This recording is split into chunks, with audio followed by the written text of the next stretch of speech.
Buenas. En esta Semana Internacional de Ciencia y Tecnología e Innovación, el tema que vamos a presentar es análisis económico de las fronteras de Colombia. Está la magíster Lizeth Gabriela Maldonado Niño de la Universidad Francisco de Paula Santander, perteneciente al Grupo de Investigación en Logística, Competitividad y Negocios Internacionales. Está Génesis Roxana Peñuela, quien es estudiante de Economía de la Universidad del Norte de Barranquilla.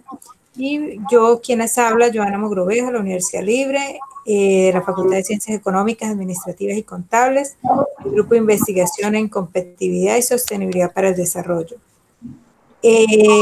Dentro de ese análisis, primero sacamos una fundamentación teórica.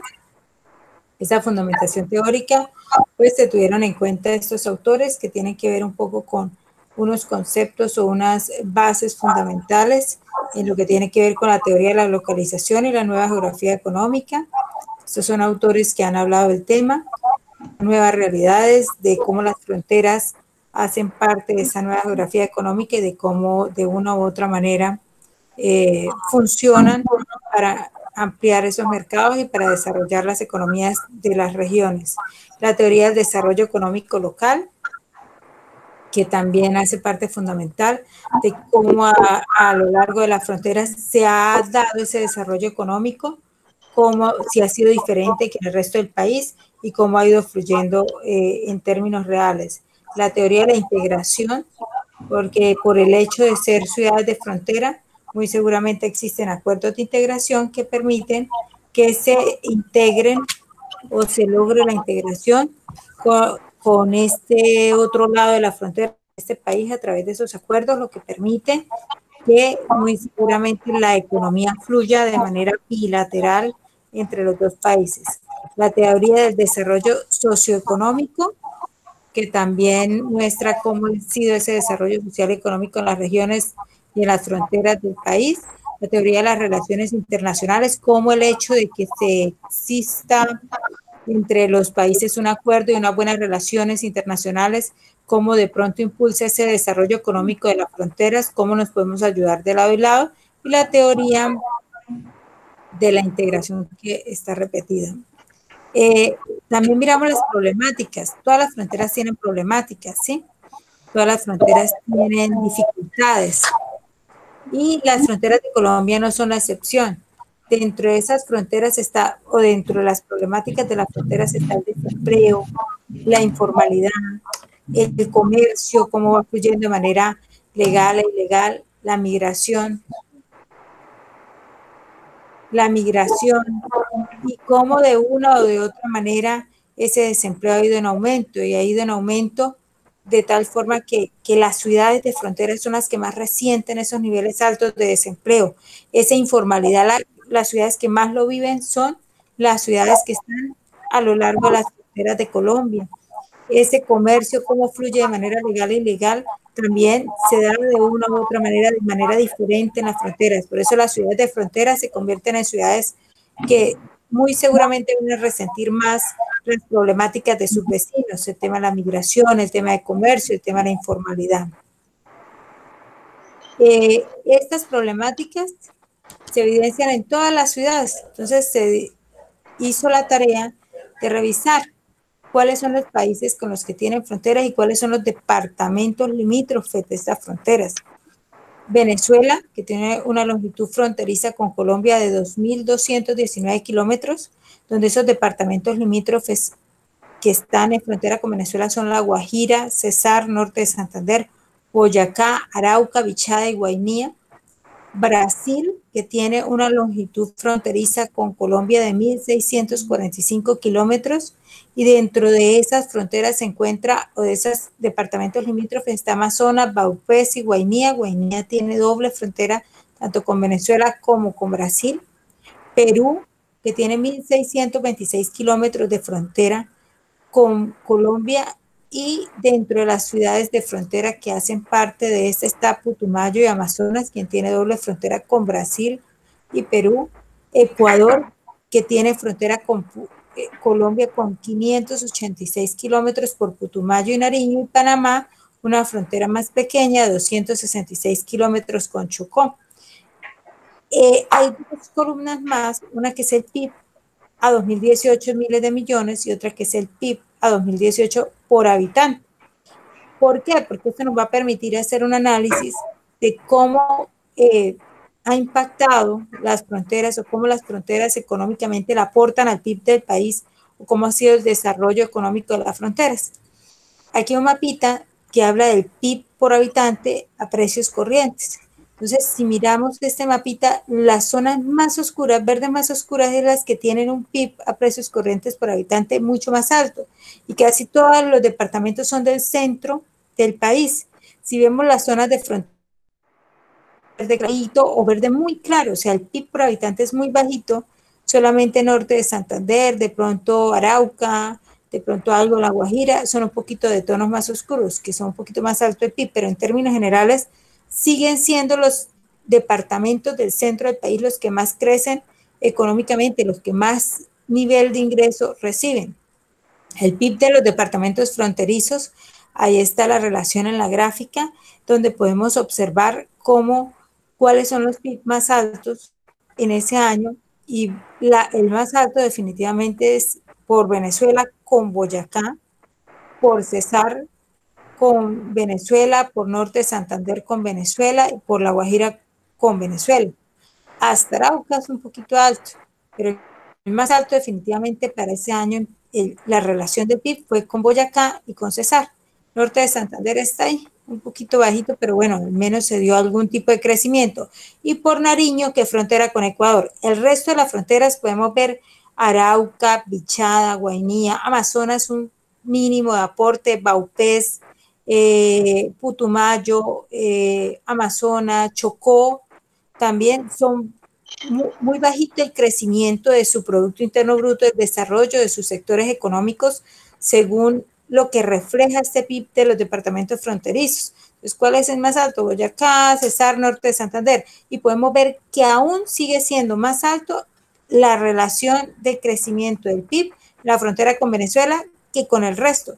Y esto no está revisando el resto del país, solamente los departamentos que son de frontera. Luego miramos el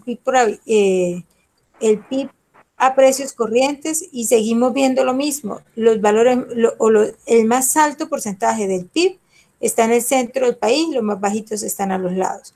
Que está el PIB por habitantes en los departamentos fronterizos. ¿Qué habitantes tienen mayor ingreso? ¿Cuál es el Producto Interno Bruto en general y cuál es de ese Producto Interno Bruto que produce ese departamento? De acuerdo al número de habitantes, a cuál, digamos que cuáles habitantes tienen un mejor nivel de ingreso de acuerdo a ese PIB que se produce. Y si revisamos ese análisis y si revisamos estas cifras, nos damos cuenta que sigue siendo Cesar, Norte de Santander, es más, Arauca, Cesar, Arauca y Boyacá, que sigue teniendo el PIB por habitante más alto. Y por ahí está la línea Guajira y Norte de Santander y Arauca, casi todas con Venezuela. Pichada, luego con Ecuador, los más altos, los tres más altos, con Cesar, con Boyacá y con Arauca por Venezuela. Está Norte de Santander y La Guajira y con Venezuela, y el resto ahí van un poquito más bajitos, lo que quiere decir que no es mucho, inclusive el de Baupés es mucho más bajo, el de Chocó también. O sea, esa relación, ese crecimiento, esa distribución de la riqueza, pues en los departamentos de Cesar, por Boyacá, son fronterizos, digamos que se ve un poco mayor ese nivel de ingreso. Luego miramos el nivel de desempleo. ¿Cuáles son esos niveles de desempleo? Digamos que por ahora parte del estudio es mirar esos dos indicadores económicos, y dentro de esos indicadores económicos vemos, bueno, cuál es la tasa global de participación o ocupación del empleo. Resulta que ha ido en aumento, ¿no? Esa tasa global de desempleo ha ido en aumento. Para el mes de julio de 2020, el desempleo total nacional fue un 20.2%, lo que significó un aumento de 9.5 puntos porcentuales frente al mismo mes del año anterior, lo cual quiere decir que muy seguramente el nivel de desempleo va a ser mucho más alto. Y se encontró también, o se evidenció, que el total de la tasa nacional se miden 13 ciudades más y que dentro de esas 13 ciudades no se miden los departamentos fronterizos, solo dos ciudades fronterizas, Cúcuta y Nariño, lo cual quiere decir que ni siquiera tenemos datos muy claros sobre el nivel Pasto, de desempleo en las fronteras. las dos ciudades fronterizas en las que se mide el PIB y de las únicas que hay anexo son Cúcuta y Pasto. Del resto, solo se miden 13 ciudades, ninguna de las cuales es fronteriza. Muy bien. La siguiente lámina nos muestra cómo finalmente esta tasa de participación muestra esa reducción, ¿sí? O ese nivel de desempleo que queda reflejada en la frontera y que de una u otra forma se hace evidente, pero que no se mide y no se controla.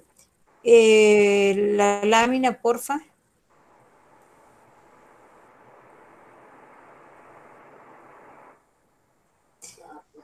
De acuerdo a ese análisis, de acuerdo a esa revisión, pues llegamos a unas conclusiones. Uno, pues el contexto del comercio fronterizo, sobre todo con Venezuela, se encuentran dos posiciones ideológicas diferentes y diferentes sistemas económicos que afectan ese normal desarrollo de ciudades fronterizas con Venezuela. Sin embargo, pues siendo una economía pequeña las que tenemos a lo largo de estos departamentos de frontera, con alta movilidad, donde hay altos niveles de pobreza y desigualdad social, donde se percibe que el desarrollo debe enfocarse desde la perspectiva económica y social, dejando a un lado lo político, porque es que aquí tenemos nuestras propias funciones, nuestras propias dinámicas, y que cualquier tensión que exista política o ideológica de una vez se refleja en el intercambio, en el tema de la seguridad, en el tema de la migración, en el tema de ese intercambio económico que minan de una u otra manera esas relaciones entre ambos gobiernos y que afectan estas regiones de frontera. Dos, que las ciudades de frontera con Ecuador, Perú y Brasil, cada una, pues de acuerdo a sus condiciones geográficas, se manejan de manera distinta, tienen un tipo de intercambio diferente, intercambio comercial, intercambio económico, y que su crecimiento es menor en proporción a las que tenemos fronteras con Venezuela. ¿Qué quiero decir? Que muy seguramente las que tenemos fronteras con Venezuela, a pesar de las diferencias, a pesar de que la frontera está cerrada desde 2015, seguimos generando algún tipo de movilidad, algún tipo de intercambio y se ve reflejado en el PIB.